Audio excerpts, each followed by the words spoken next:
Mesdames, Mesdemoiselles, Messieurs, chers amis, chers abonnés, bonjour et bienvenue dans ce nouvel épisode de nos discussions sartoriales. Aujourd'hui, nous continuons notre série sur l'entretien de vos souliers chéris et j'ai la joie, l'honneur et l'avantage de recevoir à ma table Jacques Tiberghien, le cofondateur de Mes Chaussettes Rouges, le célèbre entreprise Mes Chaussettes Rouges à Paris et dans le monde entier. Bonjour Jacques, comment vas-tu ? Bonjour Hugo, très bien. Nous allons faire des choses assez intéressantes aujourd'hui. Nous allons parler de glaçage de chaussures. J'espère que tu t'es entraîné un peu à la maison ? Oui, je me suis un peu entraîné grâce à Quentin qui m'a tout appris, mais enfin je te laisse le privilège de le présenter. C'est ton coach personnel. C'est mon coach personnel. Et donc à ma droite, vous commencez à avoir l'habitude de le voir maintenant sur cette chaîne, notre ami Quentin Plancheneau, le patineur artistique le plus célèbre de Paris. Tout va bien Quentin ? Tout va très bien. Tu commences à être un habitué de notre émission. Ben ouais, on est bien là. Bah, on est pas mal, c'est vrai. Et donc, avant de commencer, on va parler de glaçage aujourd'hui. Alors, le glaçage, c'est une technique un peu particulière que beaucoup de personnes qui s'intéressent à l'art sartorial affectionnent particulièrement,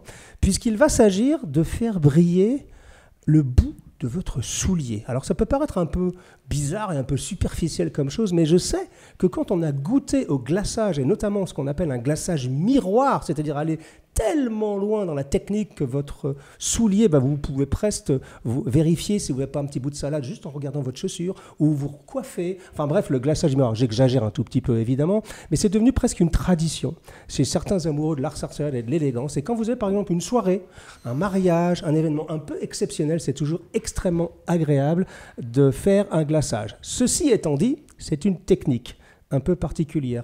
Et le défi qu'on s'est lancé aujourd'hui, c'est de vous faire une démonstration avec, à ma gauche, on va dire un amateur éclairé, qui a un tout petit peu, on va dire, de route sur le sujet, un peu d'entraînement, et à ma droite, le professeur S. Glaçage, et on va voir, en fonction de leur expérience, évidemment, l'un a une expérience beaucoup plus aboutie que l'autre, on va voir un tout petit peu la différence. Petit point de détail, chez Mes Chaussettes Rouges, dans le 15e arrondissement, dans la boutique fondatrice de cette merveilleuse entreprise, vous organisez ensemble, d'ailleurs, des soirées glaçage de manière assez régulière, c'est tous les quelques mois, plusieurs fois par an. Exactement, plusieurs fois par an. Ça dépend un peu en fonction des congés, l'été, etc. Mais globalement, tous les 2 mois, il y a 5-6 séances d'ateliers de glaçage. D'accord. Et c'est vrai que je dirais que c'est vraiment bien pour maîtriser, parce que c'est super de regarder des tutoriels, de voir, mais parfois c'est bien d'être corrigé, et pour ça il faut un pro, et on l'a à notre table, et c'est pas moi. Bien sûr. Et donc c'est des soirées que tu aimes bien faire,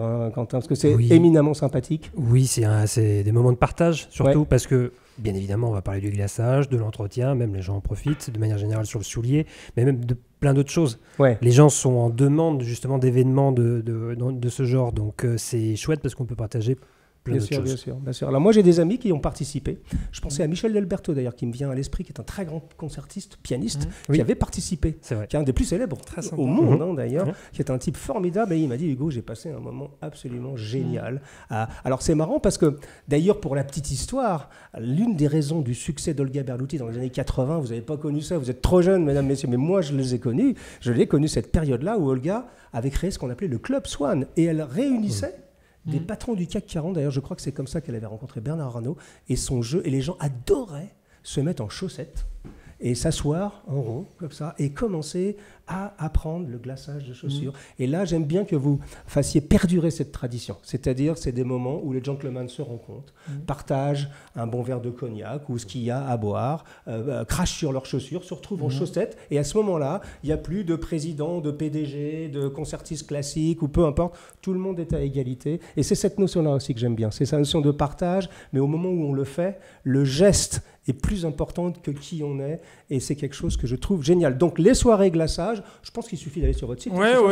Exactement, il y a une section accessoires, cirage, atelier de glaçage. D'accord. Très et donc facile il faut s'inscrire. Et donc tu viens avec ta paire de chaussures. Voilà, l'idée c'est vraiment que chacun apprenne et en même temps reparte avec une paire déjà glacée. Formidable. Voilà, et accessoirement, quand vous mettrez les pieds chez les Chaussettes Rouges, il y a un seul petit problème dans cette boutique, c'est qu'on a tendance à acheter beaucoup plus de chaussettes qu'on en a besoin, mais c'est une autre histoire. Je sais que Vincent me fait la tête en me disant non, ils ont tous besoin de beaucoup de chaussettes, mais effectivement, moi quand je vais chez eux, évidemment, et tous les gens d'ailleurs qui vont chez Mes Chaussettes Rouges ont tendance à ressortir avec des paquets plein de chaussettes, mais c'est un autre sujet que nous n'allons pas aborder aujourd'hui. Alors, le glaçage, Comment procède-t-on? Donc nous allons commencer. Donc on a des souliers noirs, n'est-ce pas, de chez Aubercy. Donc c'est une paire personnelle de Quentin. Et donc d'ailleurs c'est un joli. Je vous la montrer parce que c'est une jolie paire de chez Aubercy, comme toutes les paires de chez Aubercy. Mais celle-ci c'est presque un demi-brogue, on pourrait dire, parce qu'en fait la perforation s'arrête au milieu du bout dur. Oui. C'est un petit exercice de style, comme ça. Voilà, c'est un modèle qu'on va commander spécialement chez Aubercy et qui s'appelle le Jekyll and Hyde. Qui s'appelle le Jekyll and Hyde. Le Jekyll and Hyde. Ah oui, parce qu'il y a le côté perforé et le côté non perforé. Le côté non perforé, voilà. Et si on met les deux à côté, voilà, ça se complète. Regardez, allez, je vous le montre un peu. Vous voyez, hein, ça va quand même se ficher vachement loin, cette histoire-là, tous les petits détails. Alors, par quoi on commence pour le glaçage? Vas-y, Quentin, donne-nous les premiers pas à faire. Surtout, on fait le glaçage sur une paire souvent qui a été entretenue, cirée. Oui. Donc voilà. Alors, le glaçage... Alors donc oui, que je comprenne bien, Quentin, quand on commence un glaçage, on le fait sur une paire propre et déjà cirée. Voilà. Ouais. Donc on ne commence pas sur une paire un peu crottée, il faut d'abord l'entretenir, la cirer, et ensuite on peut passer au glaçage qui est purement cosmétique, on est bien d'accord. Purement, oui. Mais on voit la différence de toute façon entre un soulier qui est glacé et qui n'est pas glacé. Il y a de suite... Enfin, à mon sens, il y a quelque chose de plus. Surtout quand on le fait uniquement sur le bout. Parce que certains vont faire le glaçage... Juste sur le corps du soulier, sur l'arrière notamment. À l'arrière, en fait, on va le glaçage sur les endroits du soulier qui ne vont pas bouger. Parce que le glaçage, c'est une accumulation de cirage, de plusieurs couches de cirage et d'eau. Oui. Donc ça a tendance aussi à rigidifier du coup le cuir. Donc c'est pour ça qu'on ne va pas le faire sur toute la chaussure. Oui. D'une, parce que ça va asphyxier la chaussure. Oui. Et de toute façon, au niveau du pli de marche, le glaçage va se briser. En fait, il y aura une petite poudre blanche. Donc on va le faire sur les endroits du soulier qui ne bougent pas. Moi, je préfère le faire uniquement sur le bout du soulier, pas ailleurs, parce que je trouve que cela suffit. Oui. Il y a... Tu l'avais dit lors d'une précédente vidéo, c'est important, il y a des ouvriers qui travaillent sur cette chaussure, énormément de gens, et c'est important aussi de ne pas trop en faire, de laisser quand même libre le reste. Pour tout te dire, une chaussure comme ça, elle parle d'elle-même. Voilà, il n'y a pas besoin d'en rajouter trop. Tu me disais, Jacques, avant de commencer cette émission, qu'au début, quand tu avais commencé tes premiers cours de glaçage, tu t'étais un peu planté, c'est ça? Ouais. Que ça marchait pas à tous les coups. En fait, on a tous des petits défauts, et moi je pense qu'au début, je mettais trop d'ardeur à vouloir absolument réussir mes glaçages. Donc je regardais une vidéo, 2 vidéos, 3 vidéos, 10 vidéos. Et en fait, j'appuyais trop fort et donc ça prenait jamais. Et donc je crois que si on a organisé les ateliers de glaçage, c'était un peu pour moi, parce que c'était pour répondre à une frustration. Mais comment font-ils ceux qui glacent, quoi? D'accord. Est-ce que c'est que des effets spéciaux et en fait ça n'existe pas le glaçage? Et en même temps, je voyais dans la boutique des gens venir avec des glaçages, donc je savais que ça existait pour de vrai. Ouais. Et en fait, voilà, c'est ça la magie de ces rendez-vous. C'est en 1 minute, même pas en 10 secondes, Quentin me voit faire et me dit là t'appuies trop fort, ça prendra jamais. Tac, et puis j'y suis allé, j'y suis retourné avec un peu moins de zèle et un peu plus de délicatesse. Et finalement, maintenant ça marche mieux. Maintenant ça marche mieux. Vous allez le voir tout à l'heure, j'ai encore des progrès à faire, mais au moins j'arrive à faire un glaçage. Bon, alors moi je suis impatient maintenant de voir comment cela se déroule. Donc Quentin, nous sommes tout à toi. Quels sont les premiers gestes à faire pour un glaçage réussi? Alors les outils, déjà. Oui. On utilise un chiffon, on va pouvoir utiliser un vieux drap de lit, du coton. De toute façon, pas d'élastane, une vieille chemise. Sinon, voilà, Jacques, lui, voilà une ancienne chemise. D'accord. Ça marche très très bien. Donc du coton. Du coton. Ouais. Et même du coton, idéalement un peu mercerisé. Oui. Enfin, c'est-à-dire le contraire des tissus très duveteux. Avec quelque chose de très duveteux, on va plus avoir de mal à faire briller. Et alors que si le fil est très net... Donc une vieille chemise. Donc une vieille chemise, c'est le mieux. Une vieille chemise, voilà. c'est très bien. Oui. D'accord. Alors mesdames, messieurs, ne sacrifiez pas la chemise que vous portez encore pour les besoins du glaçage. Après tout, c'est votre problème. Mais on est plutôt ici sur la logique d'acheter moins, mais d'acheter mieux et de prendre soin de sa garde-robe. Donc une vieille chemise, vous savez, la vieille chemise qui est tout au fond de votre tiroir, que vous n'avez pas utilisée, ça ira très bien pour faire le glaçage. Et ensuite, les produits qu'on va utiliser. Alors, il y a deux cirages, en fait. Ouais. Les deux sont du cirage. D'accord. Le plus classique qu'on connaît, voilà celui-ci, donc toujours dans une boîte métallique, ce n'est pas de la crème. Donc toujours de chez Saphir, on vous le rappelle, Saphir étant avec nous sur ces émissions d'entretien du cuir, donc Saphir, médaille d'or. Regardez les épisodes, on en a beaucoup parlé déjà, fleuron de l'industrie française au niveau de l'entretien du cuir, célèbre dans le monde entier. Donc la pâte de cirage classique de chez Saphir. Voilà. Et là, il y a quelque chose qui s'appelle le Mirror Gloss. Voilà, exactement. C'est-à-dire spécifiquement pour faire... Pour le glaçage, qui est, on va dire, une sorte de boost pour le glaçage. D'accord. Je déconseille de faire les glaçages uniquement avec ce produit parce qu'il y a un côté un peu plus du coup synthétique. On aura presque l'impression d'avoir mis une couche de vernis. D'accord. Alors, c'est tentant parce que de suite, on a des résultats très très vite avec le Mirror Gloss. Ouais. Donc on a envie d'utiliser que ce produit. Mais non, attention, il faut l'utiliser un tout petit peu. Oui. Voilà, pour booster un petit peu le glaçage, pour que ça aille un tout petit peu plus vite. D'accord. Mais surtout, utiliser plutôt ce produit. Même d'ailleurs, il y en a certains qui ne vont pas aimer. Jacques, toi, tu ne l'utilises pas du tout, le Mirror Gloss. Tu préfères utiliser, toi, moi, j'ai commencé avec l'ancienne formule et voilà. C'est vrai que je suis très à l'aise avec l'ancienne formule. Ouais. Donc, avec une pâte de cirage. Voilà. Enfin, et ça la médaille d'or de chez Saphir. Évidemment, la médaille d'or de chez Saphir, mais pas le Mirror Gloss. Non, qui est un truc un peu spécifique. Je m'en mêle toujours un peu dans les proportions, etc. Là, je suis très à l'aise avec un seul produit. Voilà, tu n'as pas besoin de réfléchir sur le nombre de doses. Je vois ce petit appareil un peu mystérieux. C'est pour distribuer des gouttes d'eau, c'est ça? Exactement, c'est très gadget. Mais pour. Ça s'appelle comment un distributeur de gouttes. Un distributeur de gouttes, mesdames, messieurs. Alors là, si vous prenez la vidéo en cours de route, vous allez aller voir votre appartement. Papa, maman, j'ai vu des mecs qui faisaient des vidéos et ils montraient des distributeurs de gouttes. C'est-à-dire, ça va vraiment loin quand même, cette affaire. Ça va vraiment Donc loin. en fait, parce qu'on a besoin d'eau, n'est-ce pas, pour faire le glaçage. C'est un peu le matériau essentiel, c'est de l'eau. C'est de l'eau. On peut utiliser aussi des fois des alcools. Aussi, ça fonctionne. Parler du Club Swan de Berluti qui faisait au Dom Pérignon. Ouais, moi personnellement, Dom Pérignon, je préfère le boire. Exactement. Et puis c'est surtout, pardon pour le mot, mais c'est une connerie. C'est tout ce qui est gazeux, de toute façon, là c'est uniquement pour les gestes, mais c'est pas bon pour le glaçage. J'ai déjà essayé, ça ne marche pas. C'était pour la légende. Voilà. C'était un petit peu pour la légende. Voilà, donc exactement. L'eau fonctionne très bien. L'eau fonctionne très bien. Whisky, cognac, des choses comme ça fonctionne très bien. D'accord. Le vin, j'ai essayé, ça marche pas. Ça peut être sympathique, ça donne une bonne odeur. Ça agrémente. On parle de gouttes, on est bien d'accord. Donc de gouttes, oui, bien sûr. Oui, voilà, comme ça, pour la beauté du geste. Voilà. Bon, alors allons-y, comment on commence? Je suis impatient de voir comment ça commence. Alors, vous allez commencer en même temps et on va voir un petit peu comment les deux progressent. Ce qui est très important d'abord, c'est un peu la position, déjà avec le doigt. Alors, moi, je le fais avec un doigt, pas deux. On a tendance à utiliser deux doigts, comme ça. Pourquoi avec un seul doigt? Parce qu'on gagne en précision. On va pouvoir aller faire un glaçage jusqu'au bord, comme ça, de la trait-pointe. Si je faisais avec deux doigts, je serais moins précis et je m'arrêterais mon glaçage, je ferais un trait ici, ça s'arrêterait. C'est pas très joli. On gagne en précision, du coup, en le faisant avec un doigt. Le plus important, c'est d'avoir vraiment le chiffon qui est tendu. On voit que Jacques est prêt. On voit qu'il a déjà... Oui. Montre-nous le doigt. Ah ouais, là, c'est vraiment c'est le tour. Donc voilà, l'idée, c'est qu'il y ait le moins de plis possible. Parce que c'est un peu le même principe que ce que je disais tout à l'heure sur la mercerisation. Plus la surface sera nette, plus le glaçage prendra vite. D'accord. Tout le reste génère rayures et voilà, les petites rayures qu'on peut avoir va créer des micro-rayures en effet. Donc on ne prend pas un chiffon de manière lâche un peu comme ça. Là, il faut vraiment faut de l'attention sur l'attention. Voilà, faut qu'il y ait un garrot au doigt presque. D'accord. Bon, quand le doigt est bleu quand même. Quand le doigt tombe, il faut arrêter. Je t'ouvre la pâte de cirage. En plus là, c'est l'ancien système.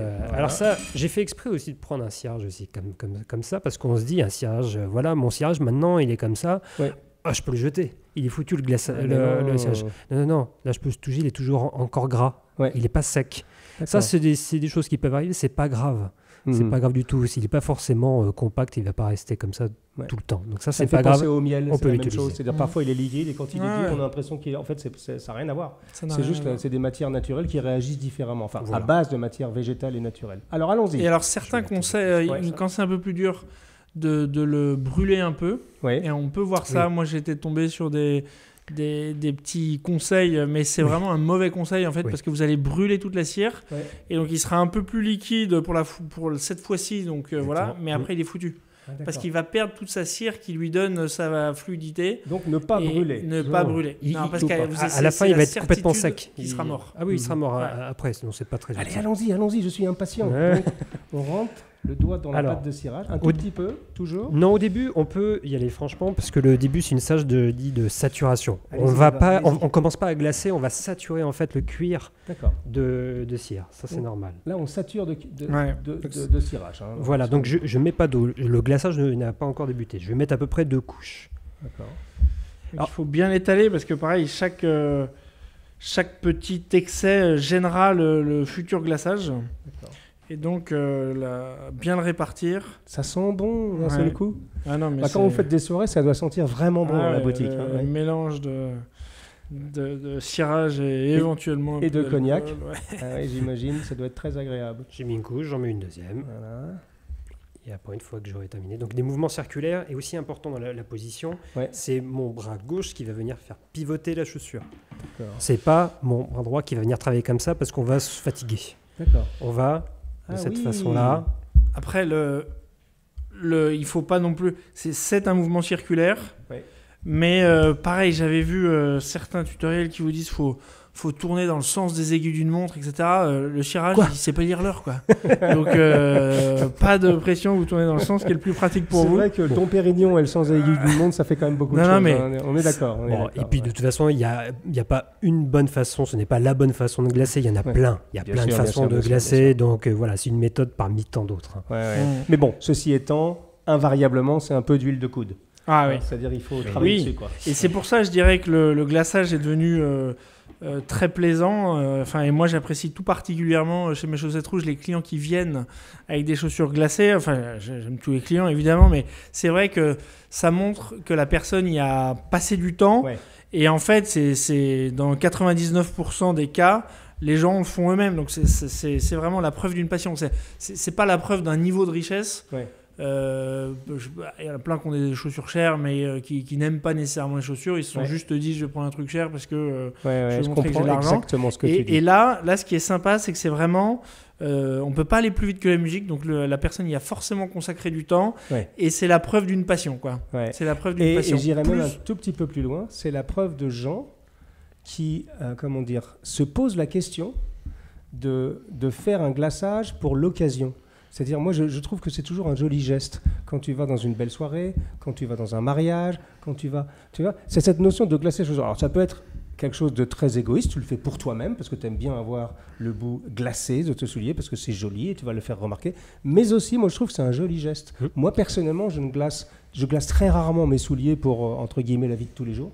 Mais en revanche, j'essaye quand même de faire un effort particulier et de montrer. Et les gens qui savent ce qu'il y a derrière un glaçage, et c'est ce qu'on va vous montrer aujourd'hui, eh bien, ils peuvent aussi apprécier un peu l'effort. Alors évidemment, mesdames, messieurs, je vais loin, mais c'est l'idée ici. C'est vraiment toujours de lier l'élégance, c'est aussi la capacité à penser aux occasions de la vie. Et effectivement, comme Jacques l'a dit, ce n'est pas du tout... Alors, en l'occurrence, là, pour le glaçage, c'est absolument pas une histoire d'argent. Parce qu'un pot... Parle plus dans le micro, Jacques. Oui, voilà. un pot, ça vaut entre 10 et 20 euros, enfin, en fonction du volume. Et vous en faites des années et des années. Donc, c'est vraiment une histoire de passion plus que de moyens. Et c'est ça qui fait que le glaçage, je dirais, est très... très particulier dans l'univers sartorial, c'est que c'est uniquement lié à la passion et en aucun cas au niveau de richesse. Je ne voudrais pas dire, mais il me semble que Quentin a un tout petit peu d'avance sur toi. Quentin est meilleur. Là, je vois déjà, ça commence à briller sévèrement là, à ma droite. J'ai juste ciré, je n'ai pas glacé. Il a juste ciré pour l'instant. Là, le glaçage a proprement parlé, mais il a commencé à glacer, je vois. Tu m'as pas attendu. Si, je t'ai vu, t'as mis l'eau. J'allais mettre de l'eau et puis quand j'ai entendu que tu n'en avais pas mis... Donc en fait, pour bien comprendre, là pour l'instant on fait cirer et avec l'huile de coude on commence à faire briller, mais le glaçage à proprement parler c'est quand on va ajouter de l'eau. Voilà. Donc là je vais commencer. Voilà. C'est le même geste, la même chose, sauf que je vais rajouter l'eau. Je retourne donc dans le cirage. Et là, tu vas dans le distributeur à gouttes. Alors, le distributeur à gouttes. Moi, j'ai voulu prendre un verre d'eau pour montrer que c'est pas indispensable le distributeur à gouttes et qu'on peut s'en sortir avec un verre d'eau. D'accord. Donc une goutte d'eau, une goutte d'eau. Pas beaucoup d'eau. L'eau, en fait, c'est mieux de la rajouter au fur et à mesure. Moi, j'en mets 3 environ. D'accord. Voilà, comme ceci. J'ai mon cirage et donc je commence toujours par le bout ici parce que c'est là que je veux que ça soit le plus brillant. Plus je vais insister à un endroit, plus ça va briller. On va essayer de le faire en dégradé d'ailleurs. Là, il faut y aller, il ne faut pas appuyer trop, si j'ai bien compris. Il ne faut pas appuyer fort. Il faut être assez souple dans son geste. Beaucoup de délicatesse. Voilà, et de temps en temps, je vais remonter un peu plus haut sur l'empeigne, mais sans m'y attarder, c'est pour pouvoir faire un dégradé. C'est là que c'est le plus compliqué, faire un dégradé de glaçage. Messieurs, là, on rentre dans le mode expert. Il a battu le boss numéro 3, là, maintenant il est en mode expert. Je ne sais pas si ça marche encore comme ça dans le jeu vidéo. À mon époque, ça marchait comme ça, mais moi, je me suis arrêté à la Dreamcast. Je ne sais même pas si certains d'entre vous s'en souviennent. La Dreamcast, 1999, je crois, 1998. Beaucoup d'entre vous n'étaient pas nés. Alors l'eau, je ne suis pas retourné là dans le cirage, je vais juste rajouter une goutte. Donc petit à petit, on voit bien que la magie opère. C'est ce que tu dis, Jacques, c'est que en fait, il faut être patient quand on fait du glaçage. Beaucoup de patience, beaucoup de délicatesse. Oui. Et ce qui est difficile aussi, je le dis à ceux qui ne l'ont jamais fait encore, c'est cette idée que quand on a fini avec une couche, on va en mettre une deuxième pour améliorer, mais ça va passer par une phase où ça sera à nouveau plus brillant du tout. Donc on a l'impression presque de repartir de zéro à chaque fois, ce qui est un peu décourageant. Mais en réalité, on ne repart pas de zéro, on repart d'un très bon glaçage et très vite ça va revenir. Donc il faut pas s'inquiéter. En fait. Il faut replonger dans le grand bain du glaçage à nouveau. Tout ça est une métaphore de la vie, mesdames, messieurs, parce que parfois... Faites de hauts et de bas. Voilà, on a des hauts, des bas, on remet une couche en voulant faire mieux et avec cet adage un peu particulier qui dit que le mieux est parfois l'ennemi du bien. Alors ça c'est vrai aussi. Mais en l'occurrence c'est vrai. Alors la question c'est quand est-ce qu'on sait qu'il faut s'arrêter? Parce qu'on va le voir en direct, mais c'est un peu au jugé quand même en fonction du résultat. Quand on a envie d'aller se coucher, c'est presque sans fin. C'est vrai. C'est presque sans fin, mais il ne faut pas non plus mouiller le cuir. C'est Quentin qui alerte très bien aussi sur les dangers de mettre par exemple trop d'eau. Et une fois que le cuir est trop trempé, c'est... Ouais. Ceci dit, tu t'en sors bien, Jacques, quand même. Je commence à voir... J'ai été à bonne école. Ça commence à briller, mais là, j'avoue que tout de suite, là, il se passe un truc, là, à ma droite. L'eau, c'est important, on la rajoute au fur et à mesure. Au début, on met 3 gouttes à peu près. On va faire quelques passes avec le cirage, mais on ne va pas retourner sur le cirage. On va remettre un petit peu d'eau, juste une goutte. Il vaut mieux la rajouter au fur et à mesure. Wow. Très bien. Et là, après, voilà, là, je suis toujours au cirage classique. Je mets à peu près 2-3 couches. C'est pas une science exacte. On n'a pas encore utilisé le mirror gloss. Toi, tu vas le faire, là. Voilà, je vais mettre juste 2 couches. Juste 2 couches de mirror gloss. D'accord. Toi, tu préfères rester à Oui, moi, je vais rester avec le premier cirage. Un point important, c'est qu'il faut bien observer les plis de marche. Là, on voit qu'il y a un pli qui... Souvent, on veut faire tout le bout droit, c'est facile. Il y a un trait... on fait d'un côté, pas de l'autre, c'est très simple. Mais le pli, ça peut craqueler en fait. Voilà, donc il ne faut surtout pas faire sur les plis. Et là, on voit que c'est un tout petit peu marqué sur le bout droit. Et donc, il faut arrêter le glaçage un peu avant. Surtout pas glacer les plis de marche. Parce que ça craquelle très vite. Il va y avoir une fissure en fait qui va aller, qui va s'avancer vers le bout de la chaussure. Donc il faut le faire à peu près 1 pouce du dernier pli de marche environ. Je commence à me voir dans le soulier là. Je vois mon ombre. Moi, le début, c'est qu'on peut compter le nombre de lumières qu'il y a au plafond. Voilà, c'est une première étape. Exactement. C'est un bon. En fait, on se rend compte qu'on va faire un glaçage on va glacer son reflet. Voilà. C'est comme dans Matrix, où avec la cuillère dans le premier, où il dit ce n'est pas la cuillère qui se tord, c'est uniquement le reflet. C'est la même chose aussi. Petite référence. Exactement. Là, tu ouvres le mirror gloss. Donc, le mirror gloss. C'est carrément brillant d'origine. Oui, et alors là, il est neuf, mais il va durcir très très très très vite. Ça va très très vite et de plein de petits morceaux. C'est beaucoup plus dur, beaucoup plus compact, comme c'est moins quand même gras. Donc c'est le même process. Là, je fais exprès, je reste aussi sur le même bout de chiffon. Je vais expliquer pourquoi à la fin, parce qu'il va falloir que ça change justement à la fin, et c'est une étape très importante, mais j'y reviendrai à la fin. La même chose, là, mirror gloss, je vais mettre environ 3 gouttes d'eau. 1, 2, 3, comme ceci. Et je commence toujours vers l'avant. Donc là, on est très délicat, c'est ça, je vois, on n'appuie pas trop. On n'appuie pas trop, ça sert à rien. Et donc, tu as raison, hein, je vois effectivement, là, ça a tendance à ternir d'un seul coup. Ouais, ça ternit, en fait. Tu rajoutes une couche et il va... C'est vrai qu'il y a un mot qu'on n'a pas prononcé, pourtant je sais que ça permet de bien conceptualiser ce qu'est un glaçage. C'est en fait une émulsion entre l'eau et le cirage. Et donc, quand on l'applique au début...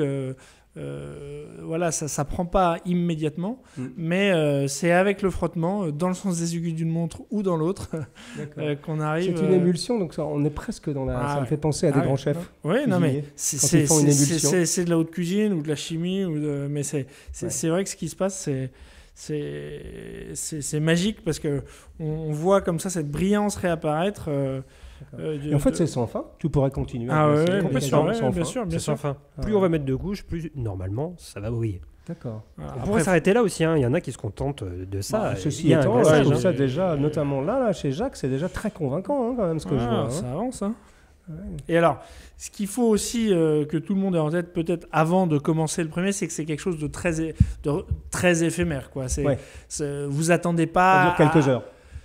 Non, c'est-à-dire que c'est très sensible en fait aux rayures. Aux rayures. Donc on va haïr celui qui va nous écraser le pied dans le métro sans faire exprès, des choses comme ça. Vos enfants qui vous marchent sur les pieds pour faire pied-pied, là, je peux vous dire que vous êtes un peu moins patient. Et même, c'est vrai que moi j'ai déjà souvenir d'arriver à un mariage avec superbe glaçage. Et en fait, vous marchez le long d'une allée de gravier et vous n'êtes pas arrivé au marié qu'il y a quasiment... le glaçage est parti. S'il y a pas mal de terre, enfin un peu de terre battue. C'est très éphémère, c'est très fragile. C'est très éphémère, c'est ce qui fait... et c'est... c'est ce qui fait que c'est... En fait, longtemps, ça a été une manière aussi pour les gens les plus riches de se séparer des autres... Parce que, et je crois que c'est dans le Père Goriot, ou je ne sais plus dans quelle œuvre de Balzac, mais il me semble que c'est Rastignac. Il veut aller dans les endroits de la haute société, et en fait, lui n'a pas les calèches comme les gens les plus riches. Donc, les rues de Paris étaient vraiment sales et boueuses. Et donc, en fait, il glaçait ses chaussures, mais en arrivant, elles étaient nécessairement très sales. Et comme Quentin l'a dit, on peut pas, enfin, faut qu'elle soit vraiment propre pour réussir le glaçage. Et donc en fait, c'était très pénalisant pour lui de pas avoir de calèche, etc. Donc il y a tout cet aspect qui n'existe plus aujourd'hui. Je veux dire, encore une fois, on a des trottoirs, des trottoirs propres, bien sûr. En plus de ça, enfin propre. Ça se discute encore, mais ça c'est un autre sujet. Mais les gens de ça attire plus que des passionnés et plus des gens J'ai compris. Riches. Avant, c'était vraiment un signe de distinction sociale, en fait, de niveau social. C'est plus le cas du tout. Du tout. Et c'est même d'ailleurs il y avait une polémique sous François Hollande, là, Aquilino Morel, qui... je m'en souviens très bien, j'ai même écrit sur qui n'était pas mieux payé que les autres, pas plus riche, etc. Mais en fait, qui aimait ça parce qu'il aime les beaux vêtements, semble-t-il. Enfin, moi, je ne le connais pas personnellement. Et les beaux souliers, en l'occurrence. Et les beaux souliers. Et c'est vrai que ça avait été très mal perçu qu'il se fasse... alors que ça... Voilà, comme on dit, c'est un pot de tirage, c'est 10 €. Alors là, il le faisait faire, mais faire glacer ses chaussures, ça coûte 20, 30 €. Ça s'appelle un raccourci intellectuel, une fois de plus. C'est un symbole. C'est un vrai raccourci. Et il aurait mis 10 fois le prix en restaurant, personne n'aurait rien eu à dire. Je me souviens très bien de cette histoire, puisque à cette époque, j'écrivais dans Atlantico, moi, chez Jean-Sébastien Ferjou, et j'avais fait une chronique sur ça, en expliquant que justement, cette espèce d'image, parce qu'il nous a fait toute l'histoire, le cireur qui se met à genoux devant le puissant, etc. Et en fait, j'expliquais qu'aujourd'hui, il y avait des patineurs artistiques qui le faisaient par passion, et que c'était plus du tout un signe de distinction sociale. Enfin, c'est un autre sujet. Qu'est-ce qui se passe à ma droite ? À ma droite, ça commence à devenir vraiment très très beau. Je vais arriver sur les dernières couches. Là, donc je suis toujours sur le même coin de chiffon. Ça, on a tendance à oublier. On reste sur le même coin de chiffon. D'accord. Mais il va avoir au fur et à mesure, en fait, on ne le voit pas trop. Moi, ça ne me convient pas parce qu'il y a des micro-rayures que je vois.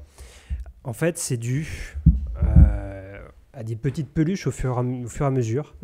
Qui sont faites avec la friction. D'accord. Ça va créer des petites peluches en fait comme ça. Et ça va faire des micro-rayures dans le glaçage. Donc, là, on les voit, les micro-rayures Alors, moi, je les vois. Je ne sais pas si ça se verra. quand je tourne moi, je me contenterais des micro-rayures. Ouais, mais d'1m80, alors, la distance qui sépare en général des chaussures des yeux. Les chaussures des yeux, on les voit pas, mais encore une fois, c'est... Mais vraiment, ce qui fait la différence, on me demande souvent, quand on veut vraiment l'aspect miroir, tout simplement, à la fin, les 2 dernières couches, on change de coin de chiffon pour un coin plus propre, tout simplement. D'accord. Tu changes de coin de chiffon. Et là, c'est la dernière étape. Oui, je veux mettre 2 couches. D'accord. Voilà, pour terminer. Où je vais mettre un peu moins de cirage. Allez. Plus on va vers la fin, moins il y a de tirage sur le chiffon. Hop. Ah, mesdames, messieurs, là, c'est un vrai... Là, on rigole pas. Dans la discussion sartoriale, on fait la vraie chose. Tout le monde est en train de retenir son souffle au niveau des batteries et au niveau du temps de film. Et Alex est en train de s'arracher les cheveux.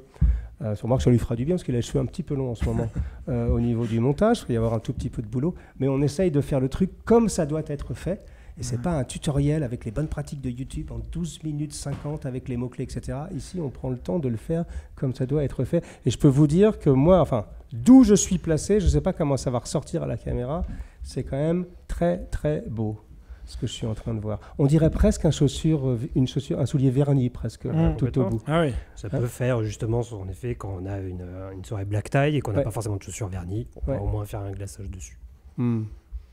Génial. Oui, l'autre zone qu'on peut glacer, c'est celle-ci, c'est-à-dire confort arrière. Exactement. C'est une zone en fait qui n'a pas de pli de marche non plus, qui est un petit peu extérieure.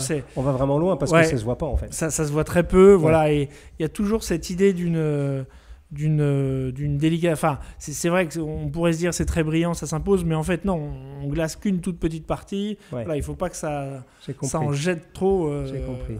Alors question qui peut-être passe par la tête de tout le monde, est-ce qu'on peut glacer un soulier pas noir, c'est-à-dire marron, ça marche très bien aussi. Ce qu'on veut. Il n'y a pas de question de couleur. Pas de question de couleur. Oui, complètement. On peut faire... Là, on l'a fait sur un noir parce que c'est peut-être ce qu'il y a de plus parlant et généralement, on le fait plus souvent sur des soirées un peu formelles, c'est ça Oui, voilà. Moi, je le fais sur toutes les chaussures, même des mocassins. D'accord. Je le fais absolument partout, mais... Lui, il est tombé dans la marmite quand même. Quand il était jeune, c'est le cas de le dire. Mais, ok. Non, sur les marrons, il peut y avoir de très belles profondeurs de couleurs aussi, de glaçage. Je vais vous dire le fond de ma pensée, mesdames, messieurs, c'est que moi, je pense que la démonstration est faite, mais eux, si je les arrête pas, dans 2 heures, on est encore en train de glacer les souliers. Et je pense que ça fait partie de l'exercice. Je vais arrêter là, mais voilà. Ça fait partie de l'exercice quand même, c'est-à-dire que c'est agréable à faire. Et quand on commence à le maîtriser, alors là, je vais le montrer à la caméra parce que quand même... Alors, je regarde si je peux me voir dedans. Ah oui, je me vois dedans. De quelle couleur est ta cravate ? Pour de vrai. Allez, bleu avec des... je me vois vraiment dedans. Bon, ça me fait vraiment... Déjà que j'ai un nez assez volumineux, mais là, ça déforme un peu. Mais regarde, voilà. Tu vois, ça, c'est le glaçage par... Alors, je le montre ici. Et là, Alex me dit de le montrer là. Je vais aller là. Voilà. Un beau glaçage. Et voici le glaçage. Le niveau en dessous, mais... Mode expert et mode amateur éclairé. Par Jacques Tiberghien. Voilà. Bon, on va voir côte à côte comment ça se goupille. Je vais regarder ça. Hop. Ici. Bon, j'avoue quand même. Ah non, mais... J'avoue, il y a un tout petit peu plus de doigté ici. Voilà, mesdames, messieurs, vous avez eu en direct un glaçage sur un soulier. Alors, évidemment, vous savez, on se bat toujours contre des idées reçues. Notamment dans les discussions sartoriales, oui, les sartorialistes, ils se regardent le nombril, ils aiment bien aller dans un niveau de détail, c'est une démarche un peu bizarre, un peu superficielle. Alors je vous rappellerai encore une fois que le grand Nietzsche disait que les Grecs étaient superficiels par profondeur, que pour qu'il y ait une surface, il faut qu'il y ait un fond, et je pense que le glaçage est une bonne métaphore de ça. C'est-à-dire qu'en surface, comme ça, on pourrait se dire, bon, c'est le gars, il veut absolument qu'on voit ses souliers et il veut absolument briller, c'est le cas de le dire, au sens propre comme au sens figuré en société. Mais quand on regarde le fond de ça, je pense qu'il y a d'abord une passion qui est tout à fait, je crois, respectable. Je sais que Quentin est très respectueux des artisans qui ont fait des souliers. Donc mettre en majesté un objet qui a été fait par des mains expertes, je pense que c'est une démarche tout à fait saine. Et moi, je trouve en plus que quand on fait l'effort de faire ça pour une occasion, pour un mariage, pour rendre visite à autrui, pour aller voir sa chérie, ou pour aller dans une occasion un peu spéciale de la vie, et qu'on montre à autrui de manière indirecte qu'on a fait un effort, je trouve que ça transporte, ça emmène quelque chose qui est beaucoup plus important et beaucoup plus profond que simplement d'avoir les pompes qui brillent. Oui. Non, mais si on veut des chaussures qui brillent, on les vernirait d'une certaine manière. Là, ce qu'on cherche justement, c'est entretenir, c'est-à-dire augmenter la vie de la chaussure et la magnifier, comme tu disais, c'est-à-dire valoriser le travail des artisans qui a été fait. Et voilà. Et ensuite, c'est aussi une preuve, comme on disait tout à l'heure, d'un goût, d'un temps passé à entretenir ces chaussures. Et puis c'est, faut le dire aussi, un peu un signe de reconnaissance, parce qu'en fait il y a même plein de gens qui le remarquent même pas, le glaçage. Enfin, l'essentiel des gens le voient même pas. Et donc là c'est un petit signe qu'on peut se faire entre un petit signe de reconnaissance entre gens non profanes, on va dire, entre gens. Et le but, c'est pas forcément le remarquer. Il faut, de toute façon, comme je le dis souvent, il ne faut pas prendre tout ça au sérieux. C'est du plaisir uniquement. Il ne faut pas en faire une montagne. Voilà. Et du coup, tout ça, le costume, le soulier, le glaçage, c'est un ensemble, c'est un tout. Si on reste humble et discret, enfin voilà, c'est juste du plaisir, de la beauté, point barre. Exactement. Et je sais si la beauté, c'est important de l'éducation. Merci messieurs. Merci à toi. Merci Hugo de nous avoir invités là. Et les souliers sont très beaux, ça sent très bon. Et ben voilà, on a terminé temporairement cette série de 3 épisodes sur l'entretien de vos souliers chéris et adorés. On dit temporairement parce que peut-être on va continuer dans le futur sur d'autres sujets. Donc si vous n'avez pas vu les épisodes précédents, je vous invite à aller les voir. Le premier sur l'entretien un peu plus courant de vos souliers. Le deuxième sur l'entretien du veau velours, donc le daim. Et celui-ci donc sur le glaçage des souliers. Je vous donne rendez-vous dans un prochain épisode des discussions sartoriales. D'ici là, jetez-vous dans le grand bain. Tentez le glaçage et dites-nous dans les commentaires si vous avez réussi. À très bientôt les amis. Au revoir. À bientôt. Au revoir.